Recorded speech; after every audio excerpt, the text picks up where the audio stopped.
বৰ্তমান সময়ত ফেটি লিভাৰৰ সমস্যা এক গুৰুতৰ সমস্যা হৈ পৰিছে। বৰ্তমান সময়ত ভুল জীৱনশৈলী আৰু ভুল খাদ্য অভ্যাসৰ বাবে ই ৰোগত আক্ৰান্ত হোৱা পৰিলক্ষিত হয়। যদি আপোনাৰ ফেটি লিভাৰ আছে তেন্তে আপুনি কিছুমান খাদ্য বৰ্জন কৰিব লাগিব, নহলে আপোনাৰ স্বাস্থ্যৰ হ'ব পাৰে ভয়ংকৰ ক্ষতি। নমস্কাৰ, প্ৰাগ ডিজিটেলৰ বিশেষ অনুষ্ঠান লাইফষ্টাইললৈ আপোনালোক সকলোকে স্বাগতম জনাইছো।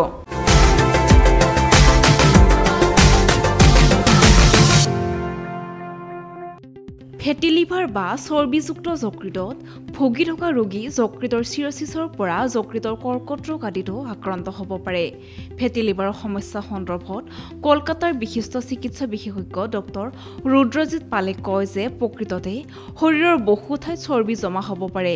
শৰীৰৰ আন অংগৰ দৰে আমাৰ যকৃততো চৰ্বি জমা হ'ব পাৰে। এই ক্ষেত্ৰত যকৃতত কলেষ্ট্ৰল চৰ্বি হিচাপে জমা হয়। সেয়েহে প্ৰতিজন ব্যক্তিয়ে ইয়াৰ বিষয়ে সাৱধান হ'ব লাগিব। এই ৰোগৰ মূলতঃ দুটা ভাগ আছে। প্ৰথমটো হ'ল এলকহলৰ বাবে হোৱা চৰ্বিযুক্ত যকৃতৰ ৰোগ। সুৰাপান হৈছে এই ৰোগৰ মুখ্য কাৰণ। আনহাতে সুৰা গ্ৰহণ নকৰা লোকৰো চৰ্বিযুক্ত যকৃতৰ ৰোগ হোৱাৰ আশংকা থাকে। এই ক্ষেত্ৰত ৰোগৰ কাৰণ সম্পূৰ্ণ পৃথক। এনে সুৰাপান নকৰা লোকৰ যকৃতত চৰ্বি জমা হোৱাৰ কাৰণ সুৰা নহয়। তেওঁলোকৰ সমস্যা জীৱনশৈলী আৰু আহাৰৰ ওপৰত নিৰ্ভৰ কৰে।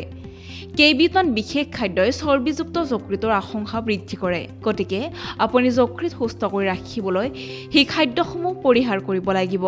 আহক জানো সেই খাদ্যসমূহ কি কি যিয়ে যকৃতত চৰ্বি বৃদ্ধি কৰাত সহায় কৰে। ঘিউ, মাখন, ডালডা। আমাৰ বিভিন্ন ৰন্ধন প্ৰণালীত ঘিউ আৰু মাখন ব্যৱহাৰ কৰা হয়, কিন্তু এনেবোৰ খাদ্য যকৃতৰ বাবে ভাল নহয়, কিয়নো এই খাদ্যত সংপৃষ্ট চৰ্বি থাকে। এই সংপৃষ্ট চৰ্বি যকৃতত জমা হ'ব পাৰে। গতিকে প্ৰতিজন ব্যক্তিয়ে ঘিউ, মাখন পৰিহাৰ অথবা যিমান পাৰি সিমান কমকৈ খাব লাগে। বিশেষকৈ চৰ্বিযুক্ত যকৃতত ভুগি থকা ৰোগীসকলৰ বাবে এই খাদ্য স্পৰ্শ নকৰাটোৱে ভাল বুলি ডক্টৰ পালে কয়। প্ৰায় দেখা যায় যে মানুহৰ খাদ্যত সোৱাদৰ বাবে ডালডা মিহলি কৰে। ইয়াৰ ফলতো যকৃতত চৰ্বি জমা হ'ব পাৰে। শীতল পানীয়। গ্ৰীষ্মৰ দিনত শীতল পানীয় খোৱাটো আমাৰ বহুতৰে অভ্যাস, কিন্তু শীতল পানীয় খোৱাটো প্ৰকৃততে শৰীৰৰ বাবে ক্ষতিকাৰক। শীতল পানীয়ত যথেষ্ট পৰিমাণে চেনি থাকে। সেই চেনিয়ে শৰীৰত জমা হয় চৰ্বি হিচাপে। ডক্টৰ পালে শীতল পানীয়ৰ পৰা আঁতৰি থাকিবলৈ পৰামৰ্শ দিয়ে। ভজা মিঠাই। বহুতে মিঠাই খাই ভাল পায়। মিঠাইত যথেষ্ট মাত্ৰ চেনি থাকে। যেতিয়া মিঠাইত পুনৰ ভজা হয় তেতিয়া ই তেলৰ সংস্পৰ্শলৈ আহে। ফলত ভজা মিঠাই যেনে লালমোহন আদিয়ে যকৃতৰ চৰ্বিৰ সমস্যাৰ কাৰণ হৈ উঠিব পাৰে। চামনি আৰু তেল এই দুয়োটা সংমিশ্ৰণে জটিলতাৰ সৃষ্টি কৰিব পাৰে। গতিকে ভজা মিঠাইৰ পৰা আঁতৰি থাকিলে ভাল। সুৰাপান। ডক্টৰ পালে কয় যে চৰ্বিযুক্ত এক প্ৰকাৰৰ যকৃত যি সুৰাপানৰ বাবে হয়। এই ক্ষেত্ৰত যদি কোনোবাই অত্যাধিক সুৰাপান কৰে, শৰীৰত যথেষ্ট কেলৰি প্ৰৱেশ কৰে। তাৰ পিছত এই অতিৰিক্ত কেলৰিবোৰ যকৃতলৈ যায় আৰু সমস্যাৰ সৃষ্টি কৰে। এনে কেলৰি আনকি যকৃতত জমা হ'ব পাৰে।